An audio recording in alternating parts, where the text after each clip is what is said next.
Sorry, my phone has stopped recording, but I looked up lewdness. Lewdness is basically wickedness. It's another word for wickedness. So when we walked in lewdness, which is wickedness, lust, which is strong sexual desire, which if you think about it, when you go to the party or the club, everybody is in full sexual, lustful desire mode. Like the men are looking for the women with the cleavage, the biggest breasts, the booty and thighs everywhere, skin everywhere. Anything that looks sexual, they cleave and they run into. Also, ladies, we ain't innocent. We look for the guys with the nicest outfit, whether it's a suit or dressed down, the nicest shoes, tennis shoes, or see, it don't matter. For one group of people, it may be the club. For other group of people, it may be business gatherings where it's drinking and loud music and stuff going on. Any kind of gathering like that is not of God. Okay, so lewdness, sexual lust, which is strong sexual desire, drunkenness, which is to be intoxicated. We know what that means. Okay, of course, when you go to the club, you already know they're serving liquor. When you go to a business meeting, you know they're serving liquor. So it's room to be sexually lustful, drunk, or wicked. That's all stuff that happens when you're in a club. Okay, revelries, which is noisy partying or carousing. That's when you just like, the music loud, y'all laughing, y'all joking, da-da-da. It's a whole bunch of random conversation, probably wicked conversation, gossip and slander. You so MF and crazy. Like, that's called revelries. When you noisily partying, it's loud noise going on. That's what revelries are. So think about it. At the club, it's wickedness. It's strong sexual desire. It's drunkenness. 9 times out of 10, people drunk. Revelries, loud music, laughter. Laughter ain't a sin. It's when you laughing at the wrong things where it's bad. Talking ain't a sin. It's when you filthy communication that's bad. Okay? Drinking parties where you come just to drink. You gather together. You get the bottles of liquor. You get the games. You get stuff that's going to make you even more on a sinful level, basically. You make every woman make sure she got on her shortest dress, or it may not be a short, it may just be form fitting, or it may not be that. It's just the fact that y'all drinking and sharing ungodly conversation. So no matter how extreme or how little it is, God don't like it. Okay. And also abominable idolatries, where when you're in the world, you worship certain things. Like it's certain stuff that you put above God as an idol. Some people put Friday and Saturday night as an idol. Some people Sunday night because that's the club night. Some people put men and women as idols, and they won't pursue God fully because they can't get it out of the bedroom with the other people of the opposite sex or the same sex. So men go to the club. They make going to the club an idol because they can't stay out of bed. It's a lizard right there because they can't stay out of bed. Hold on, let me get this lizard. Okay, so I couldn't catch the lizard. So now it's behind the refrigerator. But anyway. And it's a small lizard, and it's common for them to be in your house down here, which I didn't know until like 5 months ago. But anyway, so yes, Joy, no, go use the bathroom and go back in the room. Okay, go back in the room then. Oh, idols. I was talking about idols. Okay, abominable idols. First of all, an idol is anything you put above God. Anything you put above God, anything you're not willing to quit to pursue the will of God, it's an idol. And an abominable idol is when you're putting fornication above God, when you're putting a sin above God, which idolatry is a sin too. So we're just going to talk about all idols. Some of us are making the opposite sex or the same sex an idol, because you will not drop fornication. You will not drop adultery to please God or to do the will of God. Y'all, I'm busy.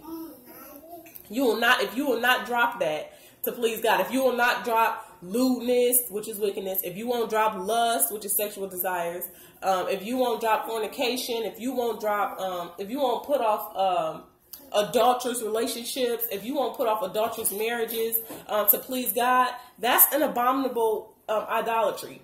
That's stuff that you're not willing to put away to serve the Lord. If you're not willing to put away homosexual acts to please the Lord, that's an abominable idolatry. So if you're not willing to stop going to the club, that's an abominable idolatry. You know why? Because you're doing everything that's wicked in the club. Sexual lust, drinking parties, reveling, which is loud partying, drunkenness, where your sound mind is altered because you can't think straight because you're drunk. You thinking with your flesh. You're all up in the flesh when you go to the club. You're looking at women's cleavages. You're looking at men's body types and all that stuff when you're up in the club. You drinking, you partying. It's filthy communication, bad talking, gossiping. And when you leave the club, it's only one or two places that can go: out to eat, which can then lead to fornication, if you're alone with that person that you've been sexually lusting over all night, or, violence. Killing, robbing, stealing, anger, shooting up the club. Like, why would you want to continue in that lifestyle? We put away that stuff when we left the world. And like I said, it's going to seem like your life is boring, but wait, that don't mean get back out there and do evil. That means wait for the Lord to renew your mind on what fun is. Now when I think about that stuff, it gives me a bad taste in my mouth, because I partook in that stuff for so long, and I thought it was so normal. And so now when I start serving the Lord and I'm really getting an understanding, and the Lord started renewing my mind to what fun was, I started feeling like, oh my goodness, Lord, I can't believe I did that. I can't believe I was doing that. It was so stupid. I really felt sorry and sad that I used to do that stuff. And when I still see people doing that stuff, I don't feel like they better stop. No, I know they better stop. Because everybody got to repent. The Lord wants everybody to repent. He don't want nobody to perish. He wants everybody to serve him and do the will of God through Jesus Christ. So I'm not talking about that. I'm talking about I have a compassion. I have a sadness. Compassion because I was in it and I didn't know it was wrong. So I have a compassion for them because they in it and they probably don't know it's wrong. They probably don't know it's wrong per se. Wrong in the eyes of God. Some stuff we do, we know is wrong. And I also have sympathy for them, because some people in it want to stop, but they don't have nothing to run to. They don't know why they stop, and they don't have a reason, so they end up going right back. And I also have a compassion for the people who don't have God. They haven't waited on God to renew their mind. So every few months, they go back to the club and then come home like, why did I just do that? Like they don't know why they're doing it. They don't know why they're addicted to partying and sexual lust and loud music, partying and filthy communication and lust and pride and greed. Like we don't know why before we get to learn Christ and he reveals to us and opens up our eyes and gives us eyes to see, ears to hear, we don't know that we're doing this stuff wrong. People don't know. This video going to be extremely long. But yeah, I may have to break it down in 2 or 3 parts. But yes, all of those words that we went over in 1 Peter 4:3 describes the clubbing lifestyle, the nature of partying and clubbing and drinking and getting together. It's like a party that revolves around sexual lust, drunkenness, and wickedness. Move away. So I just wanted to expound on that, show y'all what the Lord showed me, how the Lord renewed my mind, because now that stuff saddens me when I see people doing it. And if somebody asks me to do it, I'm like, oh no.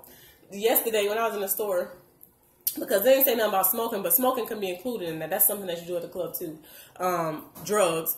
So it was a girl. She had to be under 18, because in this state you have to be 18 or older to buy, tobacco or something like that. So a girl came in the store and she asked me, do I have ID? Which I thought was kind of weird. I'm like, yeah, I have ID. Yeah, I have ID. And she was like, oh, well, can you buy me these swishers? Swishers are what you wrap marijuana in when you're about to smoke. So she was looking at me like, you gotta, she asked me if I got ID. I said, yeah, I have ID. She said, well, can you buy these switches for me? I said, sweetie, because I want you to stop smoking. I don't want you to keep smoking. She said, oh, it's not for me. I said, well, I'm sorry, I cannot do that. I don't do stuff like that. And she said, oh, okay. And she just kept it pushing like she was going to ask somebody else. Like she wasn't fazed by my no. And I knew, that's what I'm saying, I knew she was under 18, because you only got to be 18 to buy, tobacco and stuff here. So in order for her to need ID, she would have to be under 18, like 17 or younger. So I definitely was not, like, I wasn't going to do it anyway, but the fact that she was under the age of 18 made me not even more, just kind of, the deal was already sealed, but I definitely was about to do it when I realized. But yeah, it's sad. Like, she didn't, even if it ain't for her, it is for her, she don't know that. I mean, she knows it's wrong because you need ID, but they don't know that it's wrong enough to drop it and change. Sometimes we just need that reason. Like, all the stuff I used to know was wrong, I definitely am not going to do it now, because I know the Lord and I know why we're not supposed to do it. But y'all, hope y'all got an understanding. I pray that the Lord open up your eyes, open up your ears so you can see and hear what He's trying to show us, trying to show you, trying to show me. Just continue with the Lord. Keep pressing toward the mark of high calling in Christ. He is who we serving. He is who died for us. That type of lifestyle is what we want, not the old lifestyle we had in the world. We want to stop pleasing our flesh in order to do the will of God. Y'all have a good day. Bye-bye.